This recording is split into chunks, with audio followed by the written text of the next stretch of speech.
Welcome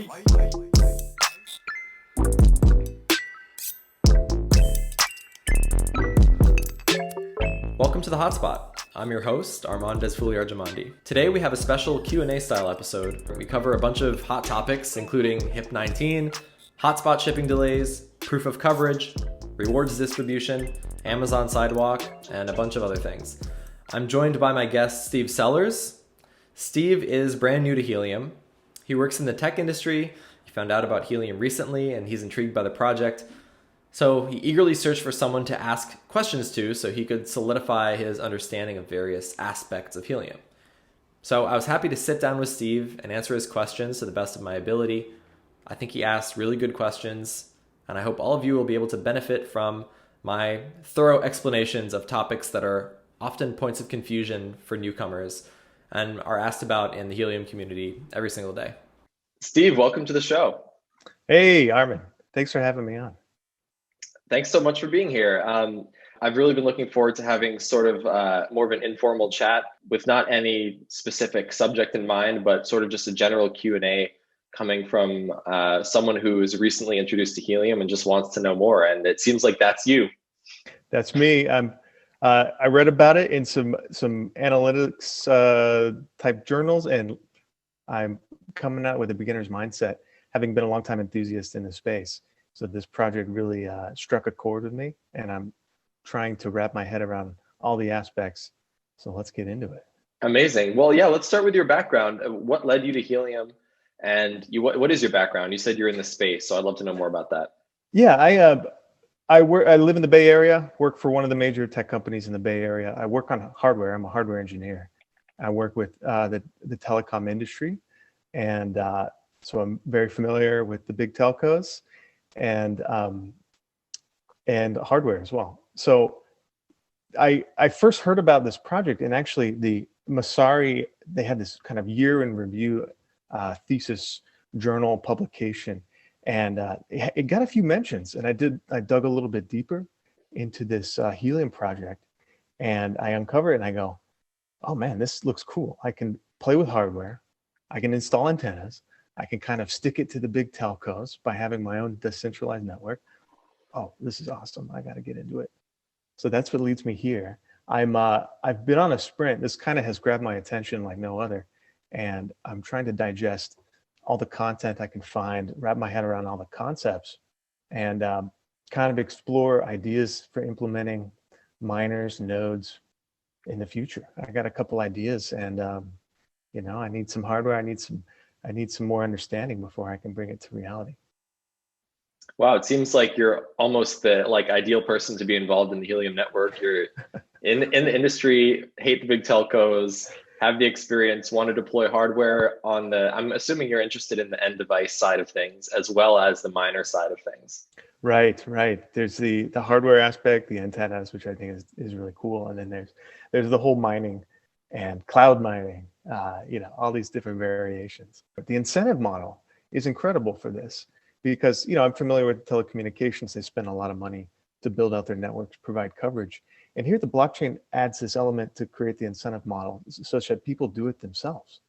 And they're looking for edges. They're looking for ways that they can have the right coverage in the right places.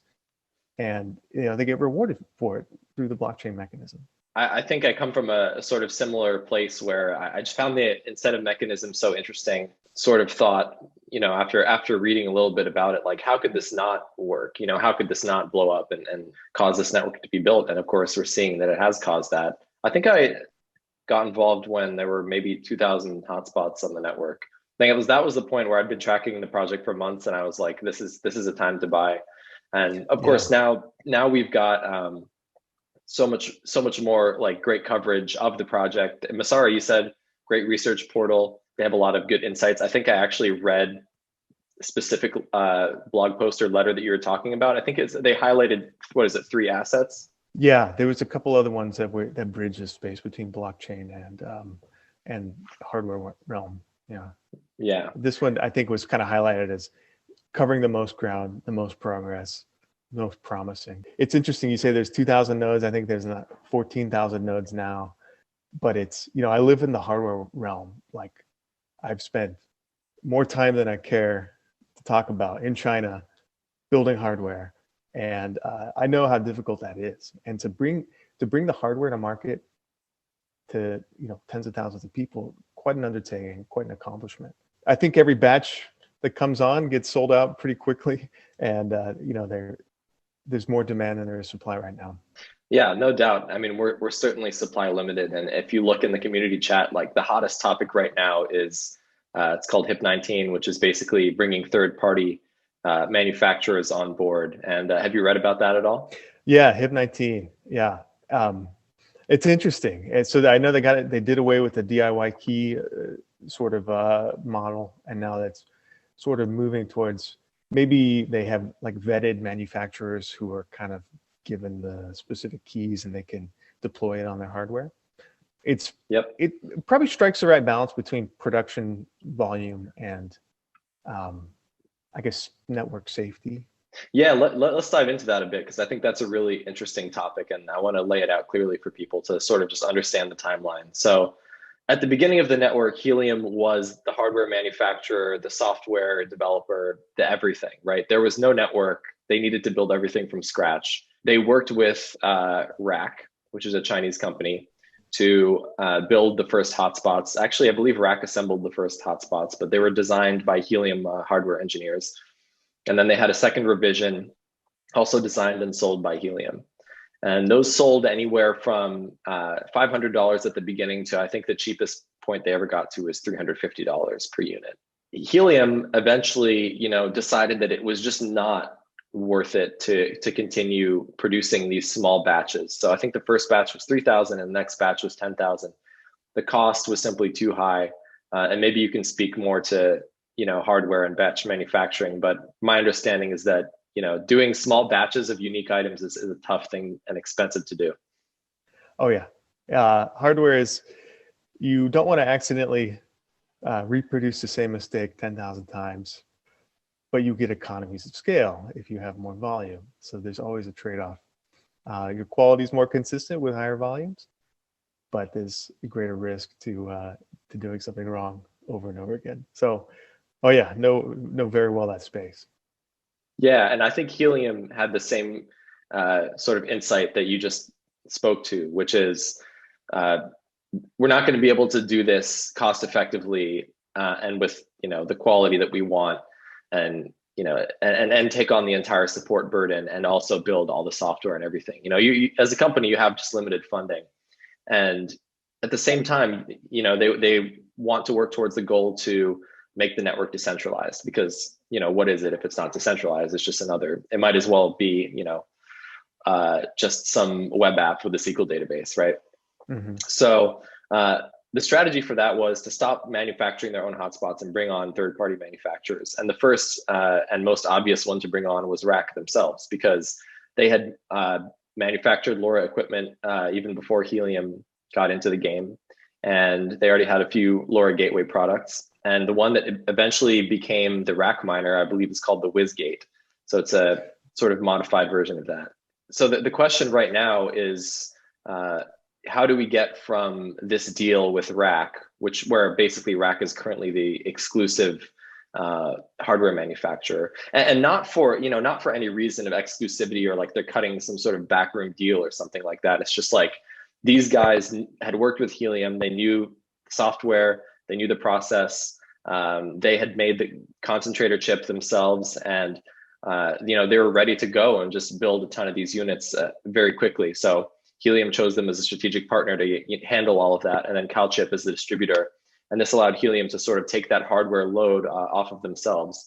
So now we're in an interesting position where RAK is the sole manufacturer and seller of hotspots. And as you said, there's crazy demand. And we're looking towards HIP-19 and how do we bring more manufacturers on board in a safe way? Because there's this sort of eventual decentralization with Helium, right? Where you mentioned the DIY keys earlier. The DIY program was something where basically, the end goal was that anyone could bring their own hardware and add it as a miner or a gateway on the Helium network. But there are problems with this. And the main problem with this is protecting proof of coverage, which is a very hard thing to do. there's only so many verifications you can do with radio waves. So to be able to trust arbitrary hardware is just not an easy proposition. And so the DIY program, there were a few hundred called alpha codes given out. And basically this enabled people to transform their own hardware into Helium compatible miners and add them to the blockchain. And so there are a few hundred of these out there right now. But that was an alpha program. It's been stopped, and I don't see it coming back anytime soon. And so now, the ultimate centralized approach would just be Helium manufactures and sells everything. And the ultimate decentralized approach would be that anyone can add any hardware to the network arbitrarily, right? And so the middle approach that is being explored right now is, how do we create standards for hardware that's secure enough, hard enough to hack and create virtual machine cheat nets with, but also, allows more manufacturers to come on board, allows us to have standards around things like key issuance, right? How many hotspots are these manufacturers allowed to make before they're given unlimited license to just, make as many as they want? And, how can we hold them accountable? What happens if a manufacturer ends up creating cheat nets themselves, doing malicious things with their keys?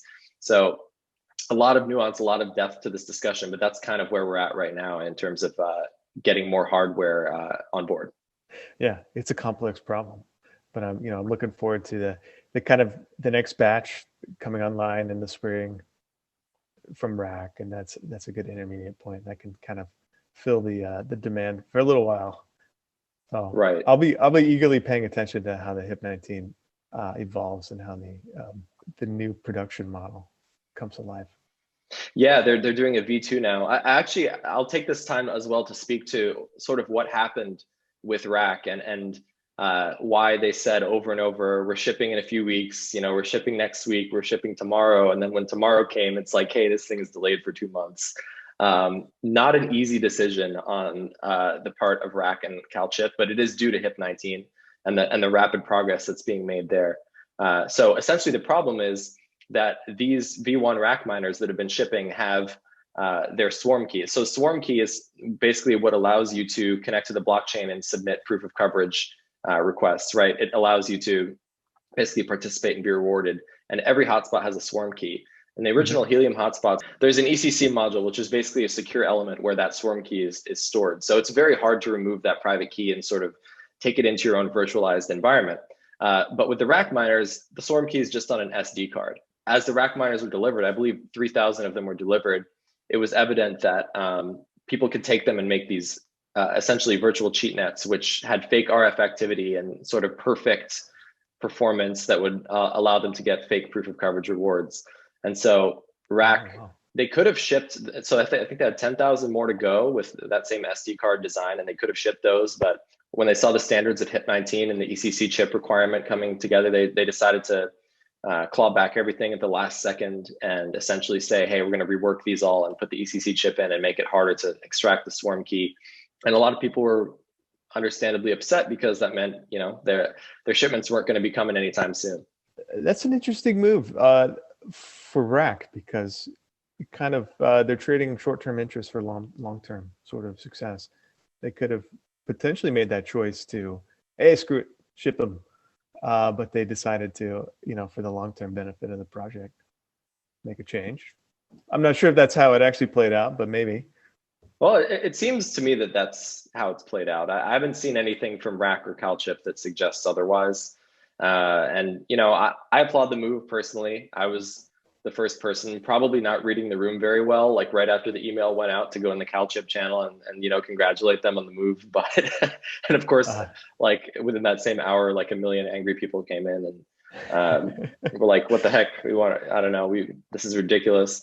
But I think they did the right thing. I think it's really important for the long-term health of the network that the swarm keys are protected and sort of hardware can be trusted. Like, this is really important. I mean, until the network is huge and has coverage almost everywhere, we're going to need to do things to protect proof of coverage because it's the most vulnerable part of the network. And this goes a really, really long way towards that goal. I mean, maybe that's a good segue to kind of digesting some of the major phrases I hear in this project. Proof of coverage, number one. I have a concept of it, but I'd be curious your explanation. What's your tried and true explanation for proof of coverage?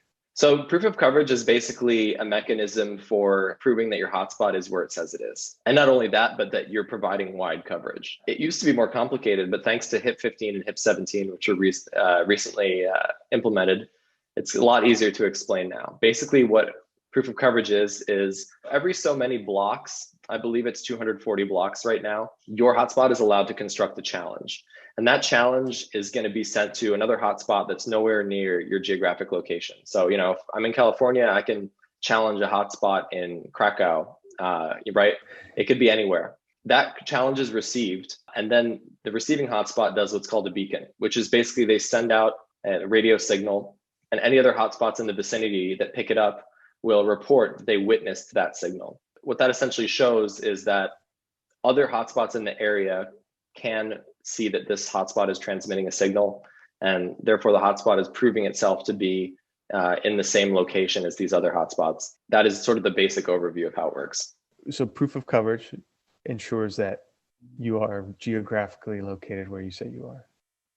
I guess because GPS signals can't be trusted, those can be spoofed. Yes, exactly. So there was a few month trial of using GPS location to sort of prove that you were where you were.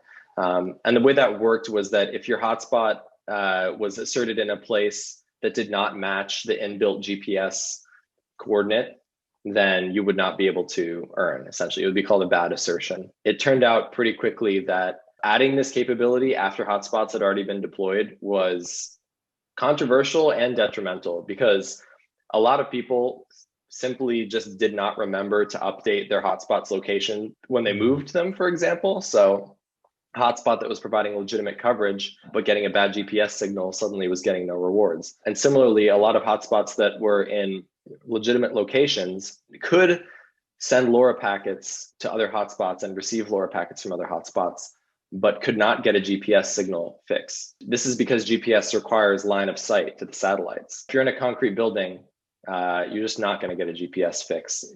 If you're in almost any building, it's very hard to get an accurate GPS fix.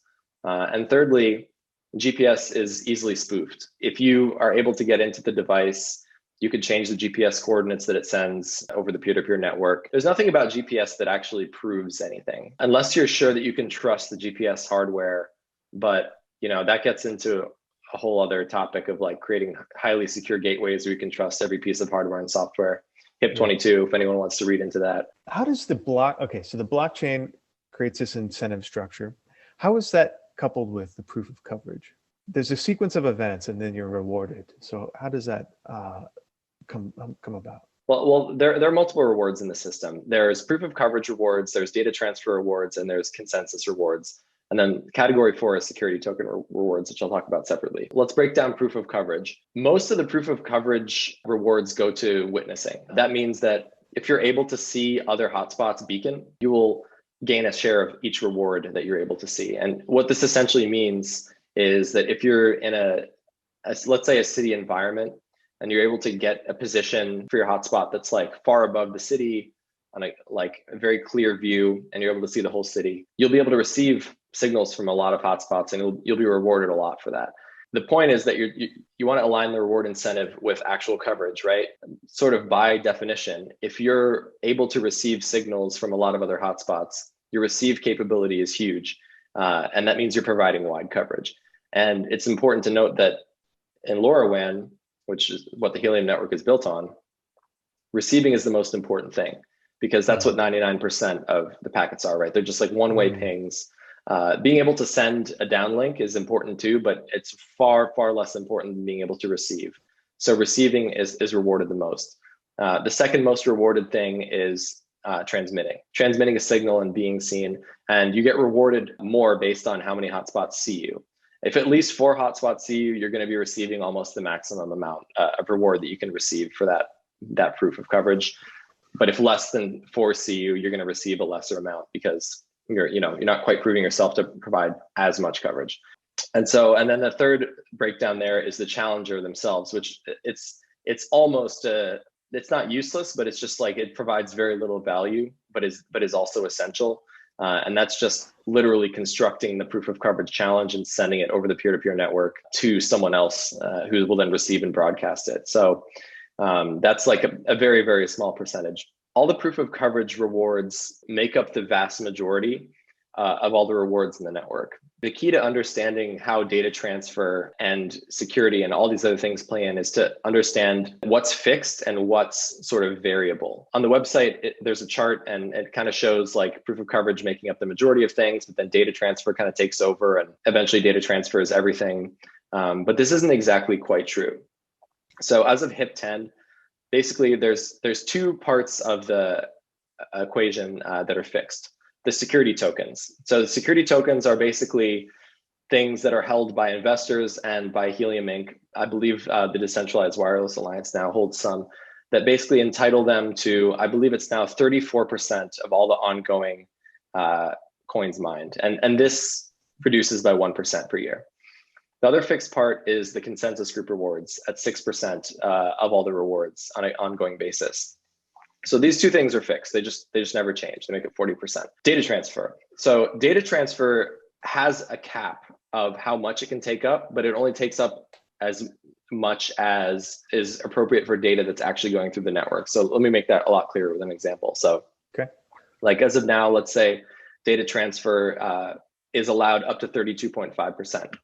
What that means is in a given month, day, epoch is the smallest unit that you can split this up into for rewards, because that's like when rewards are calculated. But no matter if you split it up by epoch, by day, by month, by year, it's all the percentages are going to be the same. Every epoch, if let's just say there's 100 megabytes of data transfer on the network, and according to the DC price, that causes a cost of $100 to be incurred. And let's say HNT is $1. In that epoch, 100 HNT will be allocated to providing data transfer rewards to the hotspots that transferred data in proportion to how much each one transferred relative to all the other ones in the epoch.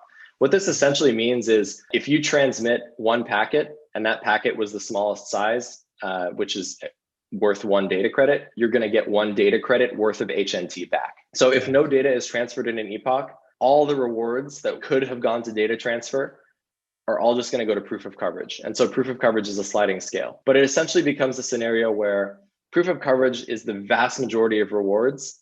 Data transfer can eat into proof of coverage if data transfer grows, which, that's the ultimate goal of the network, is to be transmitting the actual packets. Right. But until then, proof of coverage gets the vast majority of rewards. And this is a good thing because proof of coverage allows miners to be rewarded for their coverage and reinvest in growing the network. So that's sort of the breakdown. I see like a shifting incentive structure depending on, I guess, the maturity of the network. Right now, it's like build, coverage. You've got to talk to 4 hotspots as best at a minimum. But then maybe when it's mature, you might optimize for like, you want to have coverage where the data is being consumed. It's not always going to be consumed in the suburbs or in your apartment or nearby, maybe in like different locations. So as it seems like, I read the Explorer, it looks like, tons of proof of coverage rewards, but the amount of data transfers is relatively little. So the amount of like LoRaWAN packets being transmitted seems relatively little at this point in time, maybe just because it's kind of young, right? Yeah, I mean, you said it exactly right. The ultimate goal is to transmit data over the network, but we need a network first. And that's the whole point of proof of coverage. And just as you said, right, in the long-term view of things, the network is ubiquitous. Proof of coverage can go away because the marketplace essentially becomes a supply and demand marketplace for network data transfer. You're going to want to deploy hotspots in busy locations because you can pick up the packets and you can get paid for those packets. Like that's really the ultimate goal here. And proof of coverage is simply a vehicle to get to that ultimate goal.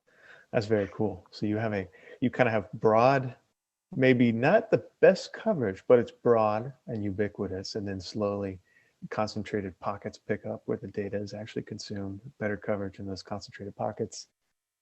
That's very cool. Exactly. So we just have to keep the ship afloat, make sure proof of coverage is valid and the rewards are going to legitimate hotspots, because that's how the network succeeds and grows. Right. That's like the single most important thing right now.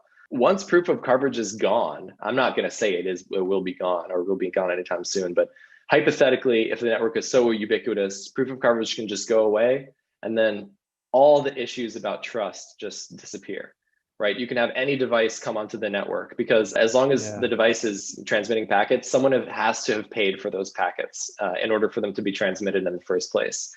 So that's sort of the beautiful, simple, like most decentralized future of a very mature Helium network. That's very cool. Yeah, thank you for the explanation. I think it lays it out in a more clear narrative than I've seen so far.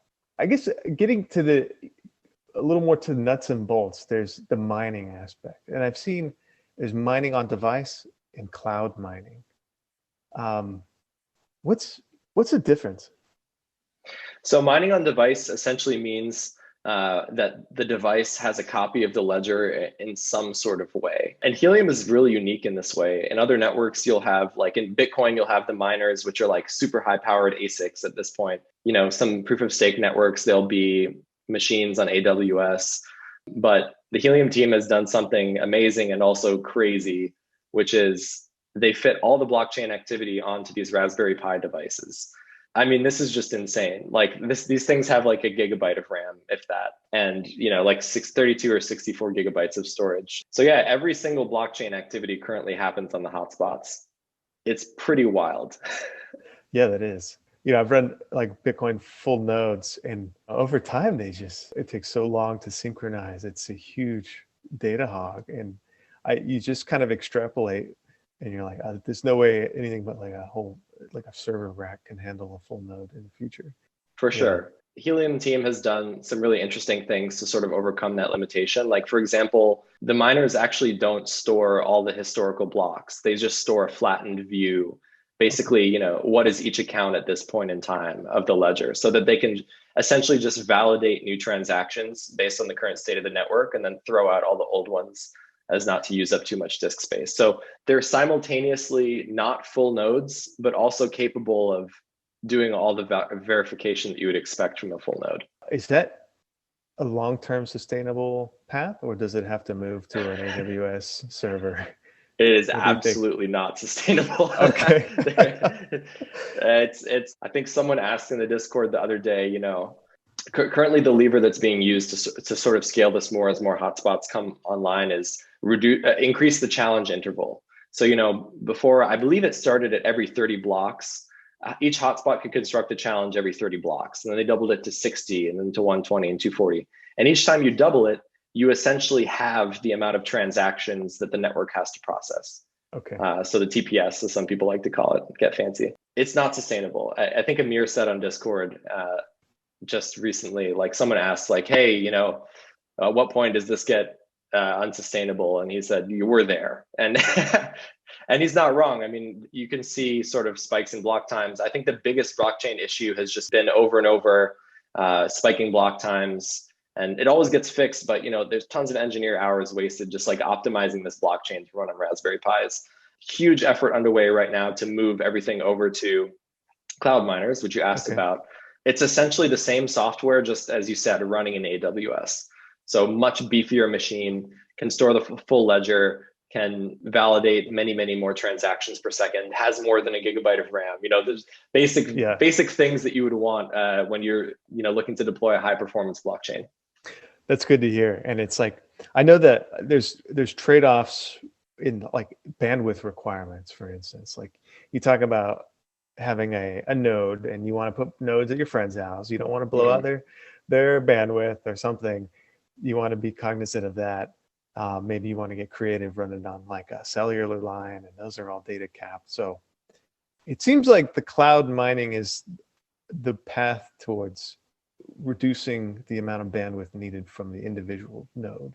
The nodes don't actually really use that much bandwidth even now, roughly 5 kilobytes per second on a continuous basis. But you bring a good point that there are so many different types of connectivity in this network that to have the consensus group running on these Raspberry Pis is a lot of the slow block times are just due to like, a couple of the consensus group members, as you said, they're like backhauled by 3G or something.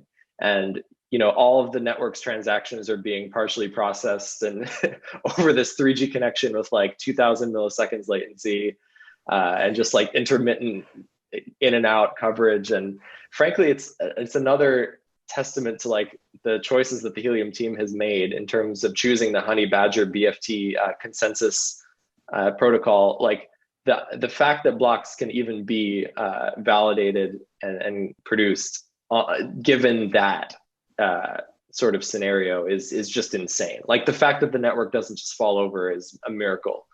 So that speaks to the strength of the consensus algorithm.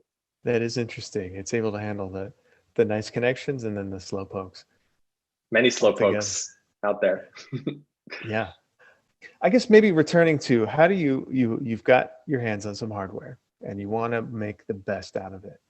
It sounds like the number one thing to optimize for is having visibility to 4 other nodes. But people are, they're putting them in their houses as kind of the suburbs. Maybe they don't have that. In those constraints, if you can't change your location, what can you do?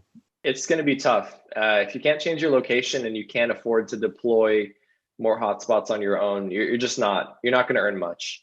Okay. And that's sort of by design. Like if you can't prove that you're covering somewhere, there's just no reason to reward you. And it's unfortunate because, lone wolves, as we like to call them, or hotspots that have no other hotspots to talk to, are arguably some of the most important ones because they're creating the most brand new coverage, right? Optimization, I mean, there are many ways you can go about it. I think like location and visibility is really 90% of it. You can have the stock antenna, and if you're at the top of the Sears Tower in Chicago, you're going to be covering half the city. I think an important thing to note about like how hotspots are awarded, you ideally want to be able to see at least 4 so you can maximize your reward for transmitting. But as far as receiving is concerned, you just want to be able to see as many hotspots as possible, because each time one of them transmits, you can witness it and you can grab a little bit of that reward. Got it. And that's how you really multiply your earnings, is just by being able to see as many hotspots as possible. And this is only true as of a couple of days ago, since HIP 15 was launched, which was, I think, a massive, massive improvement to the way things are and how things are rewarded.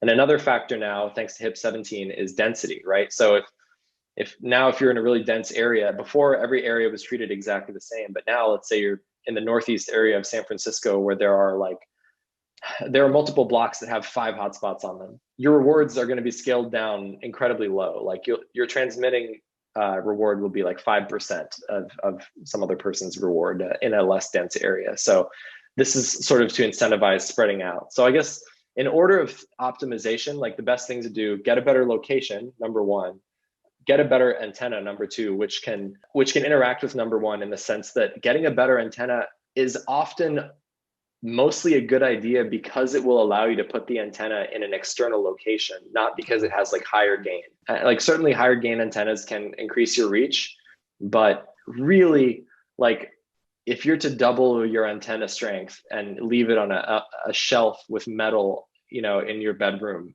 that's going to be like 5 times less worthwhile than just like moving it to the window.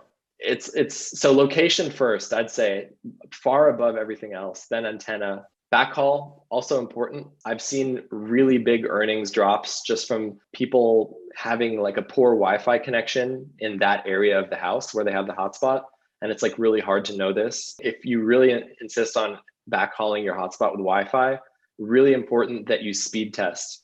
And don't speed test in the same room. You want to speed test, you want to put your phone in the spot where the hotspot is going to be, because you never know like what the materials around it, how that's going to affect the signal. And remember that your hotspot does not have as strong of a Wi-Fi receiver as your phone does. So if your phone can get a signal in an area of the house, your hotspot might not get as strong of a signal. And that this can cause you to miss challenges, not report your witnesses in time. Like this can really hurt your earnings. So this is a question I'm exploring in my own mind and doing a lot of research on, because to me, to give you the most optimized, number one, which is location, like to me, it's cellular backhaul. And how can you have an LTE signal, and then that gives you so much flexibility in your location, because then you can hang it on poles, you can put it willy-nilly all over town if you can get people to sign up to still holding onto it or whatever. But I don't know, what are the pitfalls with the cellular backhaul? Are people doing it? Is it common? Is it smart? Is it bad for the network? I'm curious there. People are doing it. It's becoming increasingly more common as people experiment and become comfortable with it, especially some of the larger deployers. Once they do a couple of prototypes and they find out that it works, then they get more confident in, which cellular hardware they're using and whatnot. I know that one of the new hotspot manufacturers that's applying under HIP-19 is going to be building a model with LTE built in. So that's going to be huge. Oh, that's awesome. But it works. It really does work. And the reason it works is because, as I said before, it only takes about 5 kilobytes per second to serve as a hotspot. And other than that, the only thing you're going to really need to worry about is the software updates over the air, which I don't know exactly what size those are, but hundreds of megabytes at the most. Okay. So it works. Again, same thing with the Wi-Fi though. You could have gigabit connection at home and your signal's poor. It doesn't matter, right? Yeah. It really, consistency is so much more important for a cellular or any wireless signal than bandwidth is. And I can attest, I've used a little 3G, like MiFi type hotspot thing to backhaul hotspot just for fun, just to test. Yeah. It works. You can do it. So what about physical access? Because this is another question in my mind. If people they're like climbing poles and putting them up there, you can't exactly access these things down the line whenever you need to. You can't walk into your bedroom and hit a reset button. So how is that a big concern? Yes and no. I'll start with the yeses. So the yes would be if you're using cellular backhaul, as you said, and you don't know how reliable that hardware is, that could be an issue. Similarly, if you haven't weatherized it well, or your cabling isn't good, and you might have to fix that frequently, or there was some horrible storm and you need to go, make sure everything's okay. Basically, physical conditions, right? If physical conditions or backhaul are your concern and you think you might need to access it for those reasons, yeah, that could be challenging. Okay. As far as the stability of the hotspot miner software and the hardware, it's been remarkably stable. The Helium hotspots are remarkably stable. The only reason I've ever had to reset one was because it lost its Wi-Fi connection because the host changed the password. It's written in Erlang, all the miner software, and this is like a language in the OTP framework. I believe it was made for giant telecoms where nothing can go down ever. Awesome. Okay. It's pretty resilient. It's like the network's in this early stage. Proof of coverage is the number one way to collect rewards. But where do you see this going? I'm just curious from the folks who think about it day in, day out. Where's the LoRa headed? Like, who's going to be making the rewards from the data transfer aspect? What are the use cases of the data transfer? I survey the landscape now. I look through the catalogs for the LoRaWAN. It's a lot of temperature transducers, environmental conditions, leak sensors. There's little tags that maybe you can hang on your dog and find the lost dog. But where's this space headed? I'm curious. I think that's sort of like the big question. I think there's been a constant stream of partner announcements from Helium. Just today, I believe or yesterday, it was Airly, which is air quality tracking, which is one of the sort of categories that you mentioned. But another interesting one that came online recently is Nobel Systems, and they're doing like huge parking lot deployments with like hundreds of spots per garage. So that's a really cool thing. But these are only the partners that are announced, and it's a permissionless network. I know of at least one team building some cool stuff that I can't talk about. That's it's not announced and it's being done in stealth mode. And who knows how many other teams there are? Literally anyone can just spend $20 on a LoRa transmitter and start working on something. So I think it remains to be seen. But I think one important thing that we can say is that it doesn't just have to be LoRaWAN. I think that's going to be a really important thing going into the future is that, you can imagine a open Wi-Fi network being built on Helium. You can imagine 3G, 4G, 5G networks being built on Helium. And when I say built on Helium, I mean they're using the same underlying blockchain and they're using data credits and possibly using proof of coverage. But the important thing is that all these protocols can live on one blockchain and they can all drive value into the token together, which is a very interesting sort of phenomenon that could eventually happen. If you look through the My Devices store, you can just see the variety of different devices they sell. I mean, every type of sensor you can imagine that doesn't send like a massive amount of data is on there. Yeah, like everything that you would imagine has mostly been built, like in terms of sensors and whatnot. So that's kind of a good thing for the Helium network, that there are already all these compatible devices out there. You see new things coming out like LoRa mousetraps, which is just awesome. It's like, who wants to like, check their mousetraps all the time? Like it's one of those like dumb first world conveniences that just makes me smile for some reason. Yeah. But there's so many things. I think it's up to all of us to like imagine what a world with more data could look like, and also to make that a good future and not a scary future. Yeah, I want to see the first LoRaWAN application to kind of go viral using the Helium network.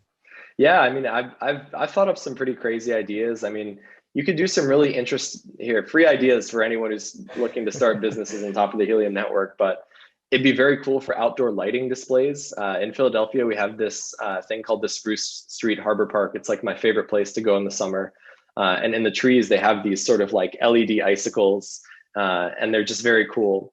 And they have hammocks under the trees. And I thought, how cool would it be if you could, control the lights above your hammock and like set your color or set your mood? Or what if you could like pay a little bit of cryptocurrency, like $5 to like make the whole park radiate in some pattern, or like, write your name in LEDs or something. Right. That's like a very fun sort of outdoor, like recreational type application. I also think it would be really cool to take an e-ink display and put it in a public place, like a cafe or something, and just make like really low fidelity advertising that could sort of like live on solar power, and just like text only advertising. It'd be totally maintenance free. You put it up and give the cafe there like $5-10 a month and sell ad space. That'd be pretty cool. There are so many things. I really care about environmental stuff. I think it would be really cool to just monitor air quality, throughout the globe, which I think is what Airly is doing. So yeah, the air quality has been especially important in California this season, right? And everyone for like a month was just hammering these air quality sort of websites with these servers, and people needed that data, like extremely important data. And what if what if air quality node density went up by like 1 or 2 orders of magnitude, like the value you could bring to people? So Amazon's getting into the space. Is it clear at all what their end goals are? I know it's not the exact same protocol, but it's like they'll basically be shipping some sort of low power chips to all of their hardware that you hang on your door or your camera or whatever. What's their end goal? I'm curious. Do you know? You have any insights we there? are too. No, it's actually, I've researched this a lot, so I'm happy to share like my sort of take on it, because it was very opaque for a while, and I think we've gotten more details recently. So initially it was just a blog post. It was like introducing Amazon Sidewalk. It's the way to connect things near your house or in your house, and you can, help your neighbors connect their stuff. It was so vague. But since then they've kind of had a launch, and basically the rundown is it's a service for connecting your devices in your home and your neighbor's devices. And there are 2 types of base stations for it. There's the Alexa and there's the Ring doorbell. I think the initial confusion had a lot to do with like, does this compete with Helium? And it both does and doesn't for multiple reasons. So first of all, technology is used. It's mainly focused on Bluetooth Low Energy. Okay. And the reason for this is because you need low latency. If you flip on your light switch, you don't want your LED light bulb to take 5 seconds, right? Which is what might happen in the LoRaWAN scenario. Like devices in LoRaWAN can't really transmit more than like 2 to 3 seconds. And that's kind of pushing it due to the requirements with like transmit and receive windows. So Bluetooth Low Energy allows for like near, sub 100 millisecond latency, I believe. So it's just a much better latency picture. There is LoRa technology also embedded in the devices, but it is not LoRaWAN. LoRa is sort of like one layer below LoRaWAN in the layers of abstraction. Not entirely clear what they're using that for, but it is in there. And so one really interesting blog post that came out a few days was, I believe it was Semtech and Amazon, or like LoRa Alliance and Amazon, basically relevant industry player and Amazon, came out and said that they're working with Amazon to make sure that LoRaWAN is what's used in Amazon Sidewalk, not just LoRa. And they basically said, we're in communications with the Sidewalk team.